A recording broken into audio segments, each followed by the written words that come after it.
All right, should we start? Yeah, go for it. All right, 3, 2, 1, and hello. Welcome to the Car Culture Podcast. We should get this rolling because we've been here for a while. We've been talking a lot of crap. With me is Dan, as always. Dan, do you want to say hello?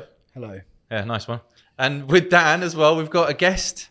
Dave, do you want to introduce yourself, mate? Yeah, I'm Dave from Driftgames, also Emirates Drift Championship and many other drift championships across the world. So happy to be here. And you got your mates with you as well. Just want to Got the entourage with me from Ireland and the UK, yeah. There's a lot. Just got one from the UK. Just the one, Yeah. but he's enough. He makes up for a lot. Yeah, so you mentioned, so just for everyone to know who you are, what you do, give us a quick background. I know that there's a YouTube page, there's an Instagram page, and more importantly, there's an actual organisation. There is Emirates Drift Championship, am I right? Yeah, so originally, well, to tie me in with the UAE, so I was a Drift Championship organiser of Ireland, the UK, and originally Drift UAE back in the day, maybe 8 years ago, we did events in Yas Marina, Dubai Autodrome, all different places. And in the meantime, I went on to become the vice president of Drift Masters, which is the European series. And I also run a lifestyle brand called Driftgames, which sort of follows our journey in cars and journey behind the scenes of all these events throughout everything. So that's our kind of passion project is Driftgames. It's a merchandise brand, YouTube channel, Instagram, all that.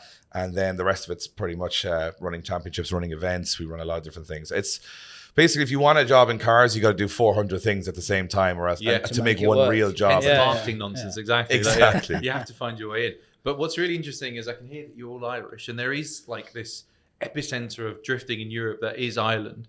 And I think what might be cool for everyone who's listening here, because there's probably a lot more of a UAE perspective, how is it that Ireland's become such an epicenter for drifting? Just it's kind of died now, though. Like in some way, you might. I don't know. What do you think? Yeah. Well, this man can talk a lot about this because I've been following this for a while. Right? Yeah. Like, So I mean, look, Ireland has take it from the road structure of the country, very windy roads, and a lot of people live in rural locations. So instead of motorways connecting it, was all very windy roads. This obviously kicked off at rallying when everybody was very good at driving these back roads in rally cars.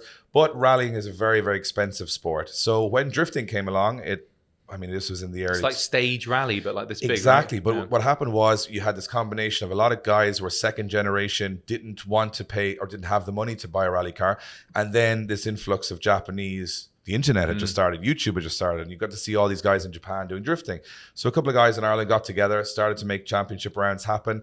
And as it happened, it became a big success because it was a little bit more cost effective to do than rallying. It was a little bit more showy because it's a spectator driven sport. And then as time went on, a lot of these guys became, European standard. And at this point, I would say we have an Irish driver as the best drifter in the world. I think probably no one will argue with that. And that obviously creates its own hype then. If you're countryman is doing the best in the world, everybody else sees the hype he's getting, then the competition raises, and then it goes to that level. So that's kind of why Ireland became a big epicenter for drifting. Also with JDM cars, because they're right-hand drive, we drive right-hand drive. 86s. There is so many 86s. I'll give you a really crazy fact that there's an event every year in Ireland, which is the largest 86 gathering in the world. Bigger than Japan. And they were ex-rally cars as well. There's quite a few. A lot of these are Japanese imports. Japanese imports flooded our entire country for the whole 2000s, essentially, because whatever Japan didn't want, Australia took, we took, and it was all, right-hand drive and whatever. Yeah. So we were, from my generation anyway, now the cars are going crazy prices, but you could buy a Silvia for €3,000 and go skid and have fun. So that was kind of what grew that scene, to where it is now. But I suppose it's the same as any scene, it's affordable at one time, and then the purists stay and everything gets more expensive. Can I ask a question? How many, do you know, what's roughly the population of Ireland? It's about 5 million. So that's less than the population of the UAE, right? Yep, Yeah. we are 9 million. And So- there's actually Dubai's population's around that. So it's incredibly hard when it comes to sponsorship. Like guys here struggle to get sponsorship. But everyone's in become an motorsports. influencer here, and everyone's trying to do. No, but we're talking here. like motorsports, right? There isn't Yeah. really any teams here that are getting sponsored at all. So this is outside of drifting. When you look at drifting, again, really, there's not really any real sponsorship, right? So we have a population of 11 apart from Red million, Bull, I guess, right? No, we're 9 million. So and Okay, literally 9 million here, and the population of Dubai is 4 to 5 million. So we're talking about the same as Ireland, population-wise, And- over a much bigger surface area in Ireland, right? UAE and Dubai is kind of looked at to be like sometimes a place to be as well, right? So you'd think it'd be easier to gain sponsorship. So I'm sure in your case, in Ireland, how I saw it, bills were just getting bigger and bigger and bigger. When it comes to bills, costs go up, right? Yeah, I think what happened in Ireland was competition took over common sense. So people were spending more money than they had to try and be the best. It becomes that drug, you know, that you want to keep improving your car. And if one guy does well, he gets sponsorship. Well, everyone else who doesn't have sponsorship wants to still have the same car to compete. So it's sort of oversaturated. It took a peak where there was quite high sponsorship. We were getting 10,000 people to an event at one point. It was but it hit a peak where it was probably unsustainable at that point. Rally. Same problem. Same with every motorsport. It sort of gets to that point where only the very talented or the very wealthy can continue at the toppest level. But I think the difference is, but I think the difference is that, like, when it comes to drifting, is a lot more skill based than just throw money at the problem, right? But how is it that, because again, no margins. I think quite a few different people think, all right, let me just, if I don't have the right camber kit, I don't have the right rear diff, I don't have the right whatever it is, I want to do stuff to the engine, right? I want to throw money at the problem to become better and climb up the rank. But it would make maybe more sense when it comes to rally, because there's a set time you need to, you know, beat. But when it comes to drifting, I find it interesting that that's still the route people went. Motorsports. Yeah, right? But that's the thing. Drifting is a spectator sport, even in the way it's, you know, gauged, or the way it's refereed, or whatever you want to call judged, it. Yeah, exactly. Because at the end of the day, it's not science, is it? Even if we want to try and apply some method, because people get pissed when they don't win and like, oh, but my drift angle was better than that drift angle, I had more smoke or whatever. It still is like up to the judge's opinion. So you'd think I would want to practice more than just throw money at the problem, but it ended up being money at the problem, right? It's always money. I think it always comes back to money. I think, you know, you can get around shortcomings by making things easier for yourself, by having more power, more grip, a better car. Reliability comes from money. I mean, at the end of the day, the guy with the car that's thrown together at 1 a.m. is going to obviously break down more than the guy who's got, you know, a $10,000 gearbox, which will withstand everything he's doing. I think money is an impossibility to avoid in motorsport unless you set it as a set class or limit. Drifting's appeal was that there was so many different chassis, from American to European to Japanese. That was the show element. So I think a lot of people chase the, I would say, popularity of being that guy with the cool car, and, you know, you could put your expression in the car and do whatever you wanted. I still remember the day when a guy turned up with 600 horsepower to an event and we all fell over thinking this was crazy, and now 600 horsepower is just whatever. Yeah. So relate your experiences in Ireland to the UAE, because the UAE is still relatively young, right? You've been running the most consistent championship here. Really, there's been people that have been flashed in and out over the 8 years, I guess. We've been following drifting, I think, for 7 years since we started, and now there's a consistency in the championship. We still lack. We had a regular practice day, but again, there's no organisation. There's still it'll be like, oh, there's a drift day coming this weekend, 2 days before the event, right? So, and you've seen the sport has definitely grown here. Is there any similarities between here and Ireland, or I think look, there's no replacement for time. I think everything takes time. I think a lot of people think that money can replace time, especially here. Yeah. So you go, oh, we're going to be the best championship in the world in half an hour. It doesn't exist because talent takes time to, and also the best drivers in the UAE or the region have been drifting the longest. That's just kind of how it works. That, you know, because they've learned from that experience. You know, you don't become a professional sports person in, you know, 1 year, unless you're incredibly talented and naturally. There is a young Bangladeshi talent that's really created an impact in motorsport here, and he just jumped in and he's really made an impact. And apart from one guy, it can happen. But I think also from experience of events themselves, knowledge of people knowing they're happening, you know, learning the rules, even the audience being very knowledgeable. That was a big difference, say, between UAE and Ireland, is that you look at it from people in Ireland would know by watching an event what's happening because they've 10, 15 years of this happening to get it. Here, it's still quite fresh, still quite new. And while you have got some guys with the budget to build a car that you would build after 10 years, they're still, I would say, young in their experience level. And we watch that when we judge the events. Also, we bring a level of experience where it's about growing talent and not pretending it's way down the line when it's not. It's to try and grow it year by year, grow a base by bringing a pro amateur. Like before I started, there was no amateur drifting. You started at pro. Yeah. So it's like you buy a set of golf clubs and your Tiger Woods on a course 10 minutes later. It was at Yas as well. They were like, oh, we'll just do every round on the main circuit at Yas, right? Yeah. Where some fourth gear entries. And no one could link the track, right? No, it was, as I said, the drivers will sometimes complain and say, you know, we all want to be on the main Yas Marina track. And I'm like, only the top 5-6 drivers F1 track can do that track correctly. The rest will either crash or not do very well. So you're building, everyone wants to jump to the finish line straight away and they want that notoriety. But I think you build it slowly, you don't jump straight in. And another thing that other championships have done in the region is they'll use budget to bring in European drivers or big names to bring in a lot of attention. But I think that's probably the wrong way about building your own talent. So Oman's done that, right? That's an interesting point. And I used to spend a lot of time in Oman, and the level has risen. And it's a very well-run championship. I know Suleiman, who runs the championship. I actually really, really like him. It's interesting because they do it. They have it's a little bit strange to have an Omani championship, then they have like a Middle Eastern championship, then they have the international championship. So even if you don't finish in the top 3, you can still win a trophy based on your category. But that's not just drifting, that's everything here. There's a trophy for anyone and everyone. I mean, yeah, that. Do you know what I mean? Yeah, that happens at car shows, right? Oh, I brought my car to a show. Here's a certificate for your. But I mean, it's kind of working. But there's no Pro-Am is the biggest thing for me, right? There's Pro-Am was busy last night, right? Yep. There's quite a few drivers, and it's the only way. If someone that's going to say I want to get invested in the sport, they don't want to go and spend 200,000 dirhams on a car, right? They want to do it budget and see if they like it. Some of the cars and the builds that are on the track. People are throwing money at it, but they can't necessarily, they haven't spent the time practicing, or they've just gone 600 horsepower, here we go. I think a lot of it is knowledge is a big thing. And I think, in one way what Oman does is good. They bring in the top drivers from... Whoa, it's all going off back here. Yep. My boys are throwing a tantrum. Blame the Englishman. Rubik's Cube, please. So a lot of them, a lot of these European guys coming in are the right guys to teach people to progress. However, I've always had this issue of they come here and they win and they get trophies, and that's great. But it might not be good for the confidence of the local drivers to feel like they're not on the same level. And I think you've got to let it grow itself, and then you go and compete at an international level. I don't think you bring international level to you, because I think it's for views and stuff. It's great, and it's a very well-run championship. It's a far more prestigious championship than we run. But I think with me, it was always like, I'm not thinking about today I need this to be the biggest event. I think, in 3 years' time, are we going to have 20 guys here that can take on anybody? They're all really good.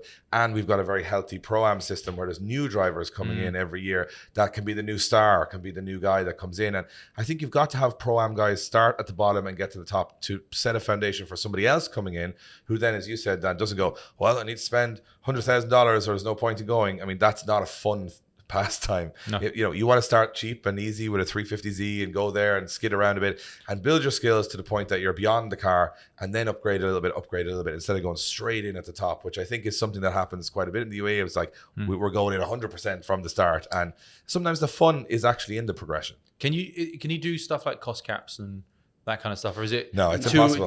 It's like too impossible. We looked at, I mean, in Ireland, I think was probably the most, when I ran the European Championship, it was quite, straightforward. Did you limit tyre? In Ireland, I tried everything that you could do with a drift championship. I changed, every single rule. I made it, tickets that were percentages went to the drivers to try and help them build their own social media so they would get their own fan bases. I limited rules, I limited runs, I limited the amount of tires used. I tried everything, and in the end of it, you overcomplicate it to the point where nobody knows what's going on anymore. So what I've found is that the most expensive car doesn't always win anyway. You're at the limit in drifting naturally between power and tires lasting on the car, because if you go to 2,000 horsepower, you can't complete 2 runs, so that's no use.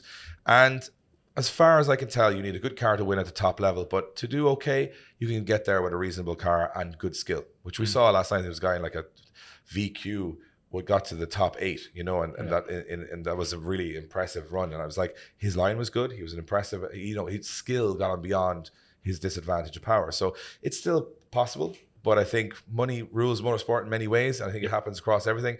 And the more you restrict it, it takes the individuality out of drifting, because we love seeing, a rotary powered RX-7 against a V8 Camaro, and like this is a mix mash Need for Speed style spectator sport. So you need that variety. If every car was the same car, I think, to be honest, when I watch Formula 3 and stuff, it can be quite samey because all the cars are just all the same, and you kind of go, that red one's better than the blue one.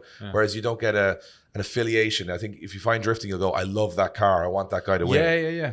So that's something that we want to keep in the sport. So that means it's hard to spec it out that way. Because there's some hero cars in Japan. Do you know what I mean? Like, what was that 4-door 34, the white one? Ken Nomura's, the Blitz 34, Yeah, and they're iconic cars. That's what I'm saying, yeah. They're odd, they're different, Someone will build a Corvette, someone will build an old 86, someone will build a brand new Supra when it comes Or out. a Viper, do you know what I mean? Exactly. Like, It's just we lack style here. There's a few guys on the grid that do it really well, right? Yeah. But we really lack style. You see it. I think I know drifting is subjective, actually right? going away from style to function over style, which I dislike. I think Ireland at the moment, and I say it publicly, is going away from style and more into function, as in the car looks wrecked. Let's define It's fine. style, and like for everyone else who's not into drifting, let's say, how would you define one against the other? Car style, good fitment, low, looks great, all one color. Yeah. To start with, like inventive graphic schemes or very good, put together and well presented car. It's not a necessity for drifting, so therefore, especially if you talk like Dan said, not many people having sponsors, they might just have the car beat up to shit and just say that's Some drift fine. missile. It drifts. Yeah. I don't really care. And then obviously the photos are worse. Nobody wants to really see it, and It's hard to sell at that point. it's hard to sell the sport at that Yeah, point. So exactly. for me, you're looking at good, nice road car can work as a nice drift car. And if you wanted to the street style and pro-am, some guys have it, some guys don't, obviously. But and again, different cultures have different opinions of style, obviously. And I have a very specific one. I'm sure everyone else does as well.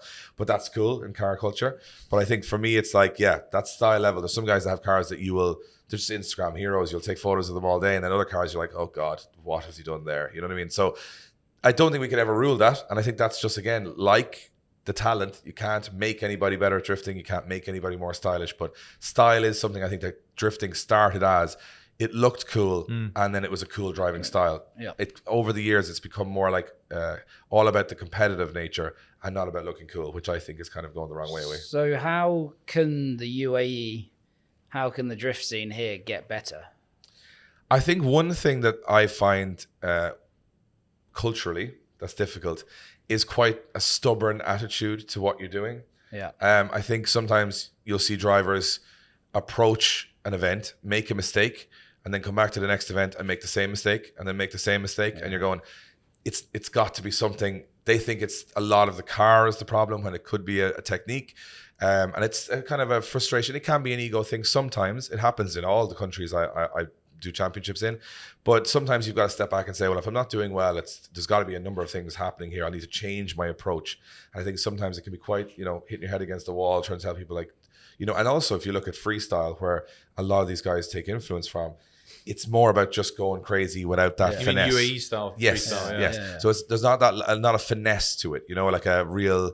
And then the top drivers here have learned that finesse, and then they put a huge gap on the guys that haven't. And that's sometimes I think I'd like to shorten that gap by those guys saying, okay, I don't need to spin my wheels off the start line and make loads bang, bang, bang. A lot of unnecessary anti-lag, which like is culturally great. Like it sounds great, but it's actually worse for drifting in many senses. I've got a controversial question then. Is there anything cool that have come out of that freestyle here? Is there any kind of differentness in the style or the approach that people have here from that background? Because like you said, if I would disagree. Yeah, I think there is. look, if I drifting in fucking hate Ireland it. came from rally, and if drifting here came from freestyle, is there anything It's an particular interesting here? link, but Do you know what I mean? I actually like I like good the link. points could be. To be honest, right, if you want drifting to be the WWE of motorsport, right, then you want it to be as obnoxious as possible. What's brilliant about the UAE, and better than any championship in the world, as Dan looks at me here. I'm just gonna cut. We got 1 minute, yeah. So Hold that thought, don't yeah. lose this trip because Okay. I like this. Just restart the cameras. Virtues of car park drift. Or a freestyle. rather. Freestyle, really, Yeah. and then car park kind of came off the back of it. But yeah, go on. I was go. making my point of saying that Yeah. this is why I think there's some big advantages because I do so many different championships. Number one, the obnoxiousness of the cars, I love. Adam, one of my guys over there, has been listening to it Please for 2 don't. days. That's right. I think the flames, the smoke, like the bang, bang, bangs are quite good. But one of the biggest things is the noise because every other drift championship is getting quieter and quieter. The racetracks are putting in, 100 decibels. This is not going to go down well. And they put all this sort of take the edge or the visceral nature of it away. It is an epic thing to watch a fully built 1,000 horsepower drift car in the UAE go around the track. Sideways. It's just like an event, not maybe for the organisers because you have to listen to it for 2 days straight or for Or your eardrums. But from a spectator point of view, it does attract attention. Like if you watch it's happened often. We've been at a practice night and you go to a drag night in the Yas Arena and then you go look at the track and there might be a GT race on. There's no denying that the drift event hooks you in straight away. The rest can be, you can probably look away after about 10 minutes and not miss much. But with drifting, because it grabs your attention with such different noises and turbo spools and anti-lag and all. Not that it's a major advantage to any of the cars, but it is, in my opinion, coming from that freestyle element of I'm going to put a show on for the crowd. And to be honest, I don't want drifting to lose that element of putting a show on for the crowd, rather than I just want to win this battle and it's about me and my win. And it's also about the entertainment value. So I think the UAE does have that element from the freestyle that's quite good.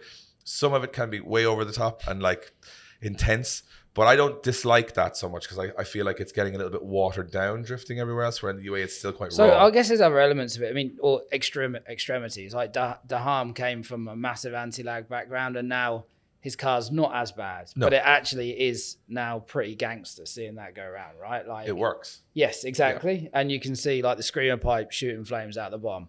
I like that. But I'm not a fan of this, I'll try and link the track and I can't link the track. Then I'll go down leave the track in front of everyone and just fucking full anti-lag.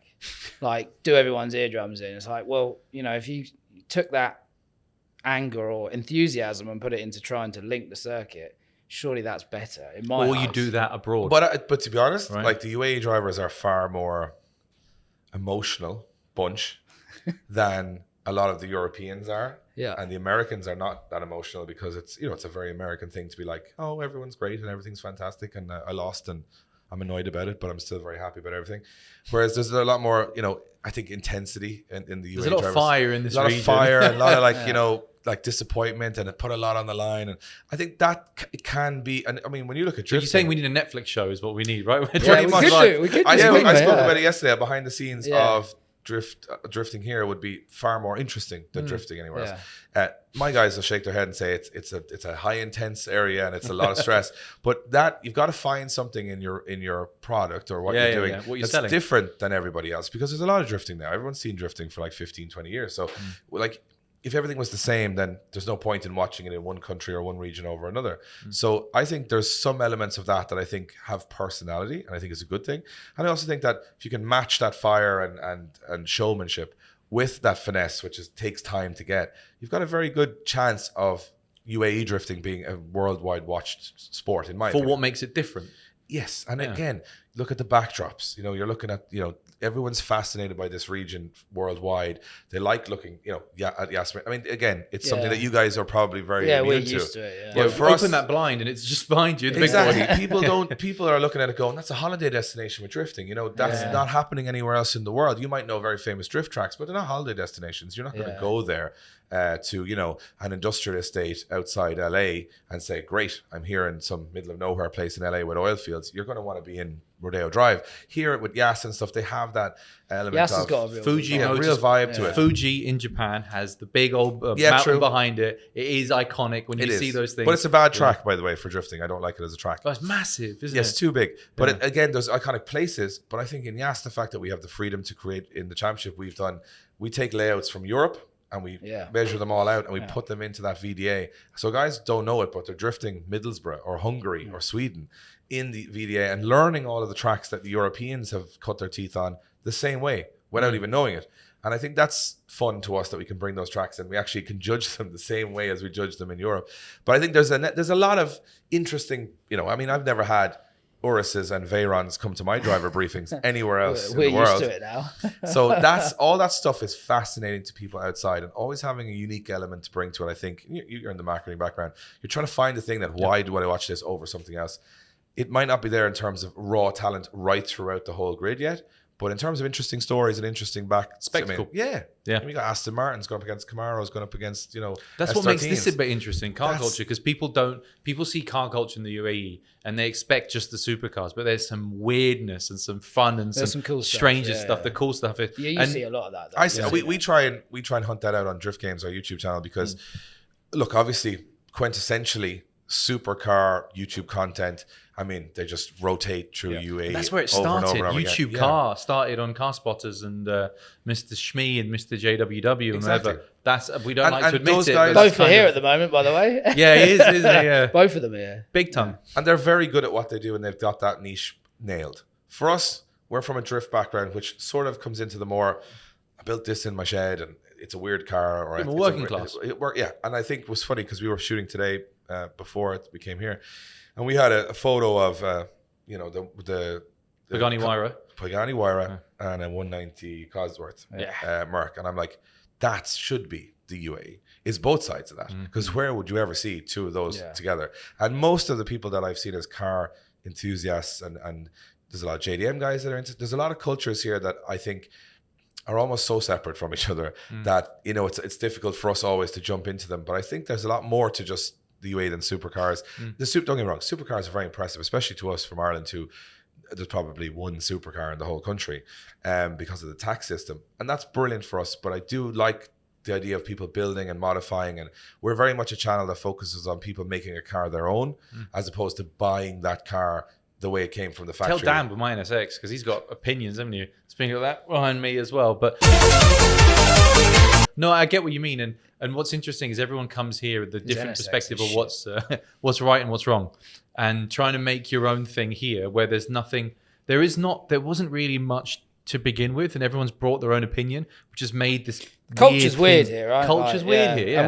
But I find that fascinating because for me, car culture especially is always so, you go here and it's all Euro cars, and you go here and it's all drift cars, and you go here and it's all JDM cars. But when you see like a mix of stuff, it's so much more interesting to me to have an old Chevy pickup beside a 180 SX, beside, you know, a Lambo. I'm just like, where would you see these three things ever together in any culture, even in Japan or we moan a lot about our culture here though, don't we? Like we're us in our name. Particularly are quite critical about it, which is interesting to see a different side of it. But you've kind of like now touched down the YouTube road, which is kind of like what I also want to speak about as well, because I think like here, I'd like to say there's a gap in the market, but we touched on it. People come over here, do supercar stuff. We had Supercar Blondie originated here.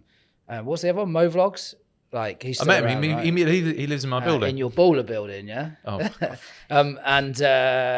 But we don't have it. There is no one. A lot of people have approached us and said, why don't you do it? Now, we create media, and listen, it's not a full-time job for us. So, you know, just to create one video takes a lot of work. You guys have obviously spent 3 years trying to find a formula. You've found a formula, and you're probably now doing quite a lot of videos. But just give us an insight into how hard that is. Yeah, I mean, I was one of those people that looked at, oh, these guys look at cars on YouTube and they can get money from this and that's a job. Well, let's just do that. And then you realize that never stops. So once you start, every day you have to be making something. You know, we went feed the machine. Yeah, we've done 3 videos a week. We went up to 7 videos a week over Christmas, and then we're back down to maybe 3, 4, 5. Is the Christmas thing because there's more ad revenue? It was just the fact that we actually had such a backlog of footage. We couldn't get. We filmed. So we went to America. We filmed so much that we were ending up with so many videos. We said, let's just bang them all out over Christmas, to try and get people more relevant. Because what we used to do, and I think a lot of people do, it's from old school car media, is you shoot a video and that video is not coming out for 3 weeks. So you don't say anything about it.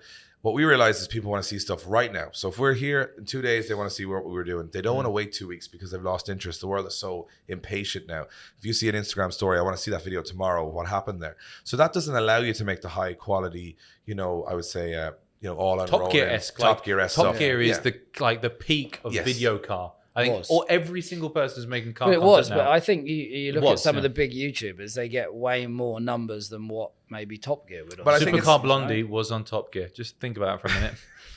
But no comment. But what I'm saying is that from my perspective, it's like people want to live it through you. They don't particularly want to be fed anymore.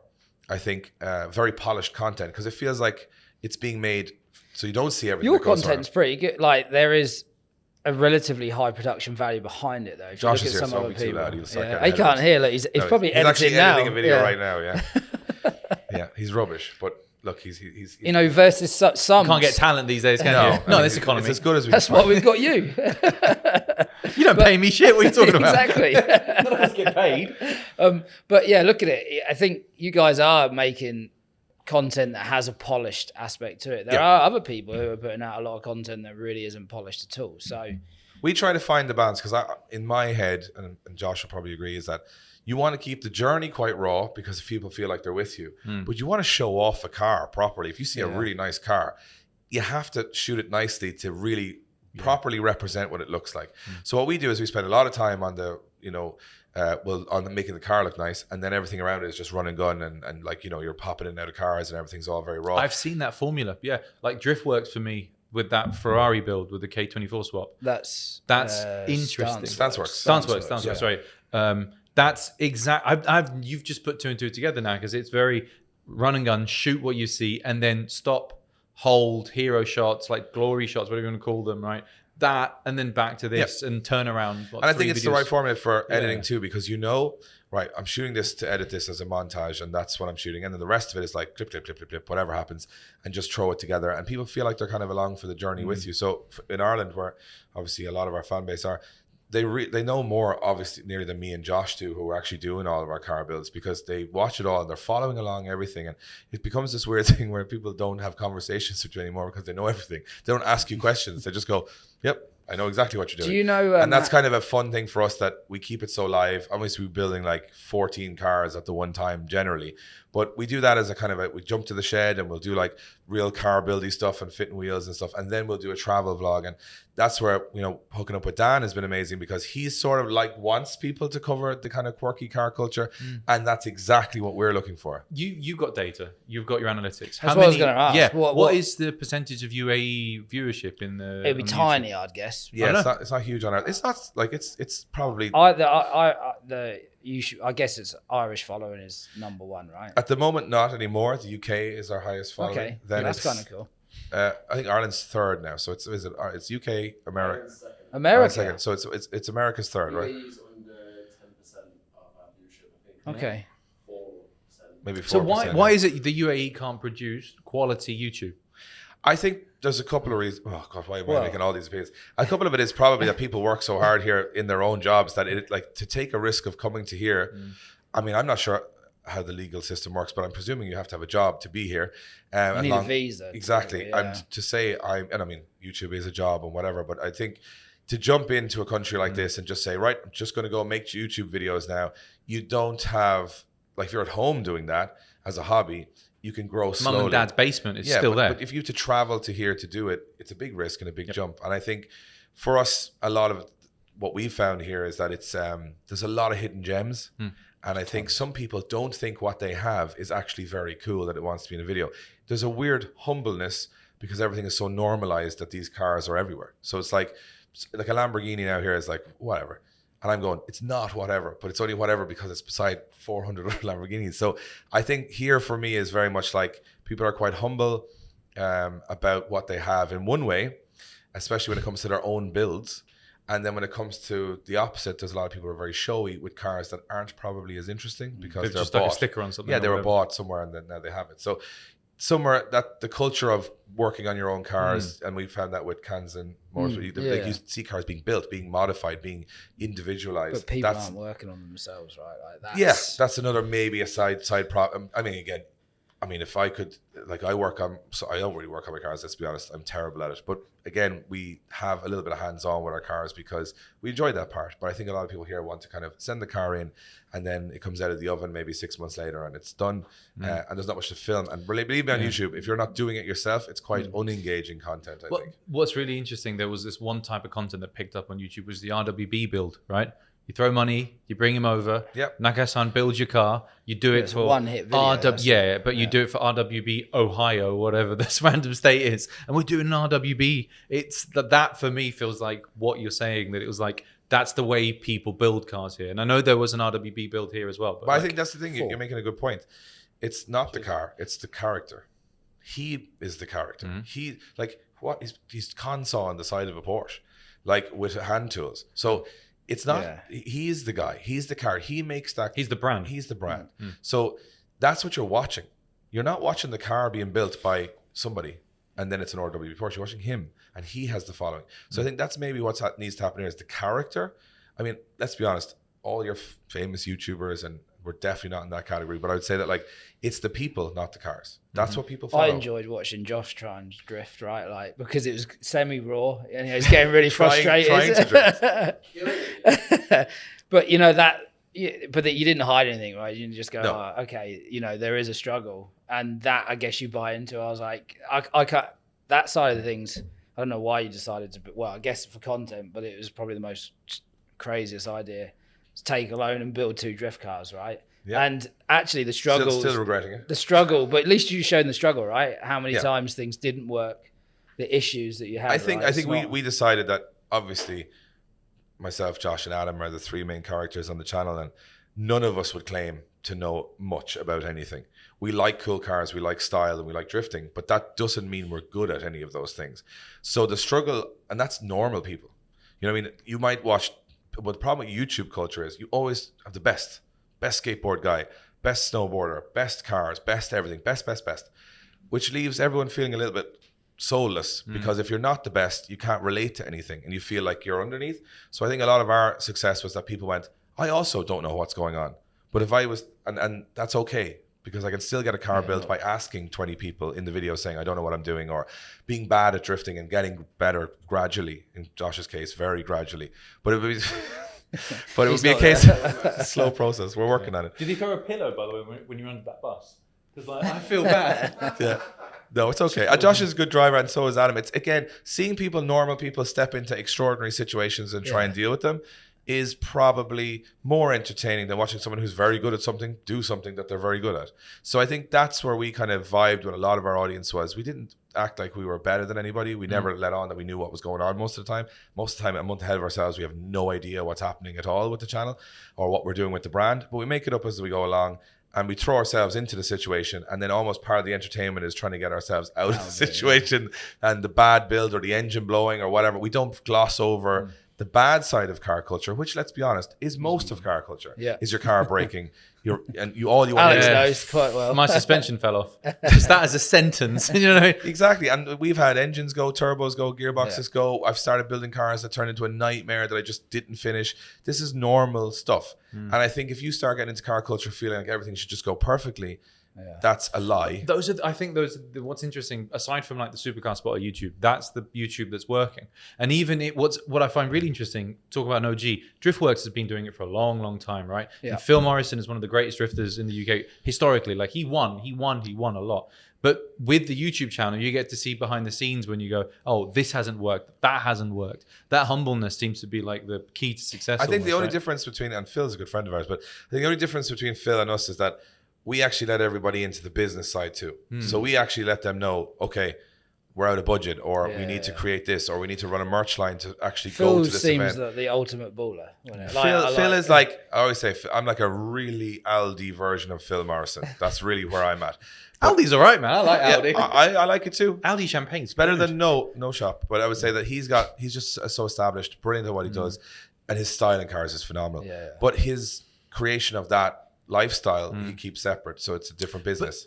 But we like to say, look, we kind of love the idea of, like, we took a loan, which we did. We were broke. We took a loan. We built 2 drift cars. We went into an actual bank and said, here's our plan to build 2 drift cars, and we're going to get sponsorship and whatever. And then we go, when we actually, I remember Josh always saying the day they approved the loan was the most frightening day, because we're like, oh crap, now we actually have to do this. And we tried to pull that off. And that's why putting ourselves in, challenging ourselves. And if it doesn't work, genuinely, we will go bankrupt. So it's not like we have this, it's our lifestyle, it's our livelihood. It really depends on if it's a success or not. So I think some people quite like that aspect of, if it messes up, like, it's really bad. Like, if we lose an engine, Josh blew an engine, I sold a car to pay for that engine. This is the reality of it. So yeah, like without going into figures, it's the cost and dedication to it, right? And maybe you will be, I think I see from the channel, buying and selling. People probably think, oh, this guy's banking loads of money, but it's like, no, I'm just trying to make life work, right? As I always say, I've never made more money, I've just bought more cars. That's like, I've always got the same bank balance, the same at the end of the month I've had for the last 15 years. I have more cars now than I had, but I never have any money, because the more money I get, the more I spend on cars.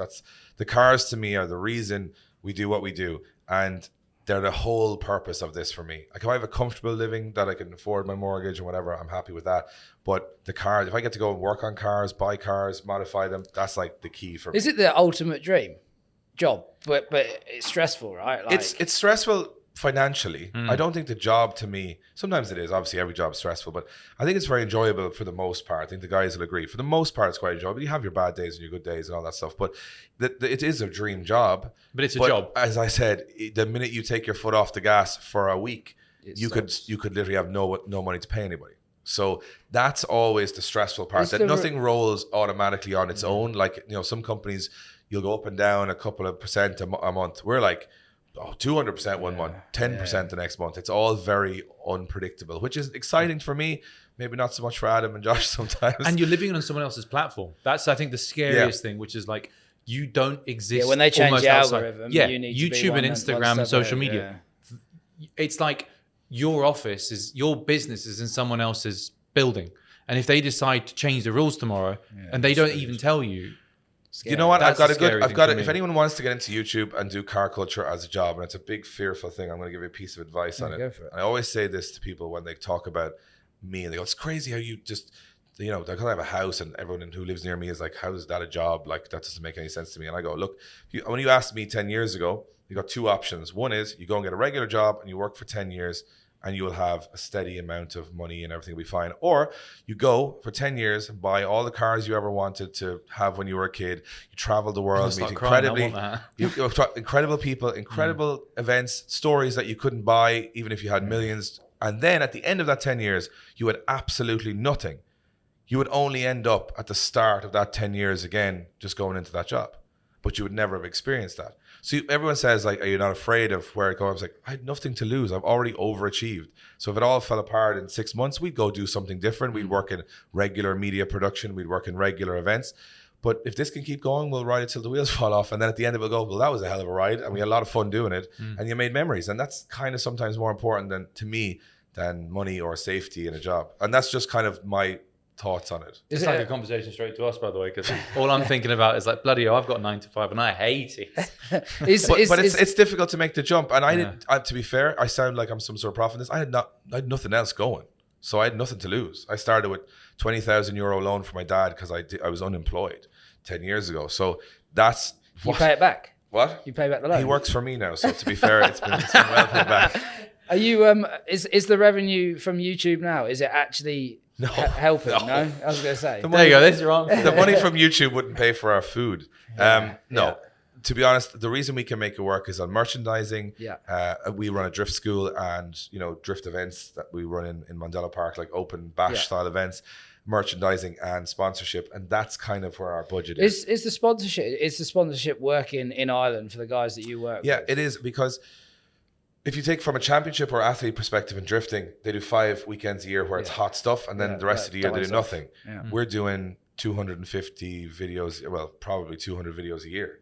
So on a Monday in January, when everyone else is asleep in the off season, we're making content, we're making videos, stressfully. But those brands are getting, I think we did, how many views did we do last year, Josh? Last year? Like 9 million or something? I don't know. I can't remember. But like that compared to, it was more than I think the championships all in Europe combined, you know, because you're doing it every day. Not that we're better than them or more important. It's just that we're so consistent with it. There's small increments of views, but they're every 2-3 days. Now, I think for me, the thing that's interesting is that we're all around the same age, right? Are the youth getting into this, or like, what's the future? I think the problem with youth into cars is they're just grief. And I don't think people like grief as much anymore as we sort of used to go. It's absolutely fine to drive this car that is horrendous because it looks good and it falls apart and every part is too expensive and there's no logic to it. I think the youth, or maybe the people coming along, go, well, why would you do that? That doesn't make any sense. Also, they're kind of getting priced out of the market when it comes to the cool cars too. So there's a couple of issues there. But I think if you're passionate about cars, we have a couple of guys in Ireland that are very young, 21, 22, building crazy cars, and yes, they might have, you know, a little bit of parental help along the way, but if it's a bonding thing between a dad and a son, I think it's a great way of passing it on. And I think a lot of guys who are into cars are passing it on to their kids, and we'll see crazy builds forever. So I think from my perspective, I don't know, obviously I have no idea what the future holds, but I think the car culture is quite now with the internet and YouTubers and everything else, people are more aware of the options that they have in terms of culture, which is good. YouTube must have done so. I think it's done so much for, well, it's definitely affected the price of some cars, some wheels. But why did we not expect that? Because I mean, if you want to use the American market, right? Muscle cars got expensive when people who couldn't afford them could afford them, and they bought every single 68, you know, Mach 1 Mustang. I grew up with Gran Turismo. I wanted an NSX. I could finally afford to get one. I did. Everyone else had the same idea, and Skyline's are now $500,000. Do you know what I mean? Like that's the world we live in. You know, if you sit there, I do. You sit there, you're watching a series or someone online, like. So I don't know if there's a guy called Tommy Effia. I don't know if you've ever seen any of his content, right? Like I've followed him for a while, and it's really annoying because you watch it and I like his content, then you're like, oh, I really should do this. It is. That's why I say from a sponsor's point of view, I think it's great because if you keep continuously getting pushed this, and I really don't watch. I watch Netflix, but there's no conventional TV anymore, right? Like, so I used to watch, oh, this is sad, but when I was growing up, I watched like EastEnders and all this bullshit, right? Now it's just, I watch YouTube. And I actually don't have to sit there, wait for 7 o'clock on a Monday evening to watch EastEnders. Because I think like what's funny with Formula One, let's take it back to where we started, right? Which is the spectacle of motorsport and people wanting to watch it. Back in the old days, you'd have a week worth of, content on the telly and 2 hours would be Formula One and everyone would just try and watch those 2 hours. Now there's so much. I think we're spoiled. We're busy people, right? Like, it's, and also I don't want to watch what the BBC says I want to watch. I want to sit there and go, well, actually, there's some guy in America or somewhere else in the world doing something really cool, and I really vibe with that. I want to watch that. I don't want to watch. But I think you live it through people now rather than, being fed it almost. It was so generic. Like you would watch the football, then the rugby, then the Formula One. Now, if you specifically like somebody who puts wheels on Holden Commodores in Australia, there's a guy there for you that can just show you that every day. So you don't have to waste your time watching anything you don't want to watch. You can just watch the specifics. And I think it's like you mentioned about YouTube. Half of the world now, because I mean, I feel old when I say it, but like half the kids play computer games and half them watch the other kids play computer games, which is weird. Yeah. But that's what's happening in car culture. The people that can't afford it can still live the experience. And I think if you look at YouTubers like Adam LZ, it's like, what if I was a kid that just had unlimited amounts of money to build whatever cars I want? What would that be like? Well, I can watch a guy who's doing just that. Yeah. So that's kind of what I think people... Sometimes they do it through us and they live through what we do and say, well, I'm never going to get to go to these places. But if I'm on the shoulder through it, they're still learning about the cars. They're still seeing things. So we're like guides, like tourist guides through car culture. And hopefully the only thing we can hope is that it inspires the next generation to when we get too old and like we're old men walking around going, we're just too old for this now. We just look ridiculous. We can't wear snapbacks now. When's that day? I actually thought this. When's that day going to come? For me? Well, no, just will there be a day where you just go like, I don't know, like there's got to be a time where Dr. Dre looks like. Rappers are 50 years old now. Yeah, you can do it. Man's got money as well. That man's got money. 50 Cent, he looked like the whole dollar. Do you know what I mean? He did, yeah. But will there be one day we suddenly wake up and go, fuck, I can't drive this Silvia anymore? I've had a few of those days quite recently, but I think there's a part of it that goes, just don't tell anybody that. You know what I mean? It's like just put a cushion underneath. It's like a car just for men. We don't complain about how uncomfortable they are because people will just call us old. So we say, no, they're absolutely fine. But there is an element of, I think you always want to build the car you wanted when you were 20 to 25. And now that you have a little bit more finances, you do it. Yeah. And even if it's, you, as I always say, never meet your heroes and you're getting it, it's awful to drive. You still have such a nostalgia attachment to that look or that car that you'll just ignore all of that and go, I really should just be driving a modern car because it's so much better in every way. But this thing, when I walk away from it in the car park and look back, that was what I wanted. $500,000 Skylines, man. That now, to me, is the one place I would never go. Even though I've spent a lot of money on Silvias lately that I was laughing at. I think, I sold my one a PS13 for €5,000 and then I bought the last one for like €32,000 and I was like, it's the same car. It doesn't make any sense. But you have to, the nostalgia is worth it to you, and that's what makes them expensive. I don't think we can get into that whole everything's gone expensive thing. No, we have, because we somebody said that, like, is a GT3 the same price as the Skyline? Oh no, yes, so I had this thing, so like, cut a long story short, Porsches, and you know this because I don't know if it's public now, but like, so I do a lot of work with newer Porsches, and then I do actually a bit of work with older Porsches as well. I like the look of older air-cooled Porsches, but to drive them, they are shit. Mm-hmm. Like in terms of modern day. So the best, we've had this argument, but like you own one of the best cars you can buy for the money, even though you paid way too much of it, the Supra. So the Supra here is 200,000 dirhams, brand new. And we were looking at the GT4 is double the money. So we kind of said, is a Supra, is the GT4 worth double the money of a Supra? From a driving experience perspective. It really isn't. But then going back to my point, I think Porsche make the best cars. The GT cars are the best driving cars, and they have done probably since the 997, maybe even the 996. I've never driven a 996. He's a Porsche guy now, by the way. He knows the codes. It's so big Porsche guy. But he's big on like 996 GT3. I have two GTRs, right? And the black one, which you've seen, is gangster, right? Like, and to drive around in that, it is, there's no experience. Like for me, I love it. Like, and I don't think that's why I asked you. Is there one day will I wake up and go, I can't drive this car anymore? Probably not. I don't think so. I think it's like I always say, you know, an iWatch is far more efficient than a Rolex, but a Rolex is still what you want. So $500,000 for a Skyline, But- you can get a GTR or this- GT3 so the- but for this- half as much. So But like, it's what it's worth. That's to exactly you. it. how much is an R32 GTR worth now? Back home? Yeah, just in theory. In what, Euro. dollars? Like, Euro, let's do Euro. In euro, let's 50, 60, 70,000 euro. So Really? I'll be openly honest. I paid. So I'm into the GT3 for just over 300 grand now because I had to do some repairs and stuff. Right, so 300,000 dirhams. I don't know what that is in euros, but believe 75,000. me, that car is way more capable than a GTR that has like 7 degrees of camber on the rear and 5 on the front, right? And the suspension can't move. But you know this, Andy knows this. I hate being seen in it. And we went out in it once, and there was like 2 Porsche goons straight away, like, "Oh, I really like your car." And I don't think anyone else knows this, but I went to wash the car, and some guy came up to me. I think he was in like a Cayman or something, or a nondescript Porsche. A lesser Porsche. Yeah. Right? Yeah. And he was like, "Oh, I really like your car." And I was like, "Oh, it's my wife's car." Right. He was like, "Well, what do you drive?" I'm like, "Oh, I just have a GTR," you know. And like but multiple times I've met so many cool people washing the GTR in Motor City where I live that are actually cool. And like, I don't think I've met a cool Porsche guy yet. I might lose loads of business now, but it's yeah. like, as I said, if you're thinking with your head, you'll buy a Porsche every day. If Yes, you're yeah. thinking with your heart, you're going to buy a Skyline and spend the rest of your life justifying that to everybody else of why Yeah. this very Integras basic- are $100,000. Yeah. Integras. But it's worth it to the person that Yeah. all they wanted was an Integra their whole 20s, and that's what they want, and that's what's pushed. I the love price up. that. I saw this at Cafe in the Machine when I went back, I think it was the year before COVID hit, and I love this. This is absolutely brilliant, right? So here we see all manner of cars, right? And unfortunately here, so I've got a massive thing for cool Hondas, not like your Honda, but like EGs and EKs, right?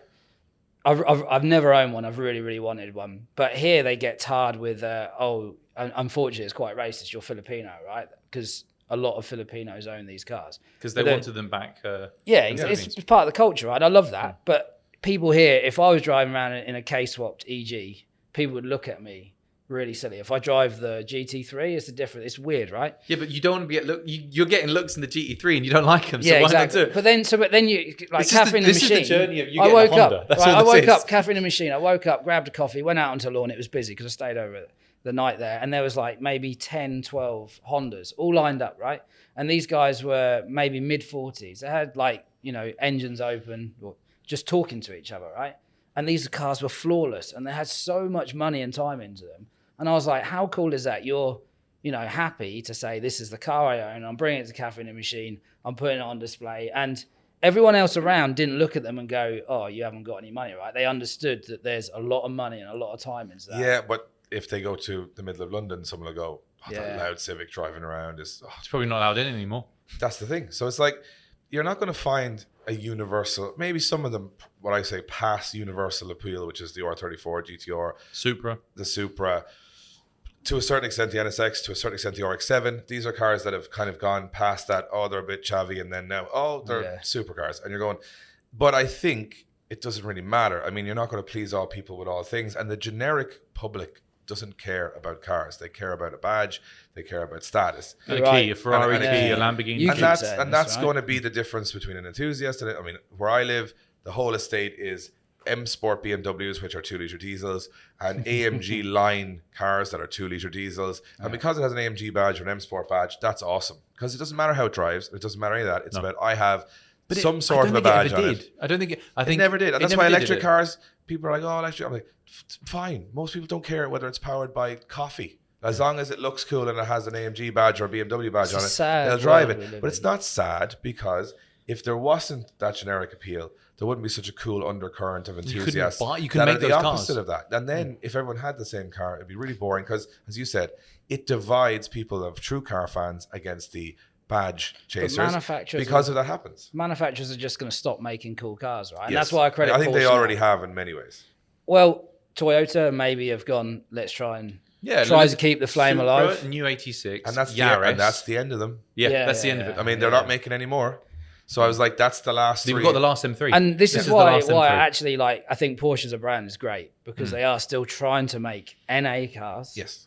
That rev to Manual. 9,000 RPM, and you can get them in manual, and they're making them brand new. And they've they're- also stuck to 500 horsepower because I can't take 800 horsepower. And if an M5, an M3 now has 500 horsepower. Come on, man. That much can you like use? the horsepower was crazy. The thing I like about Porsche is the fact that like 350 horsepower for the what is it called GT4, whatever it is, right? 500 horsepower for the GT3. That's it. done.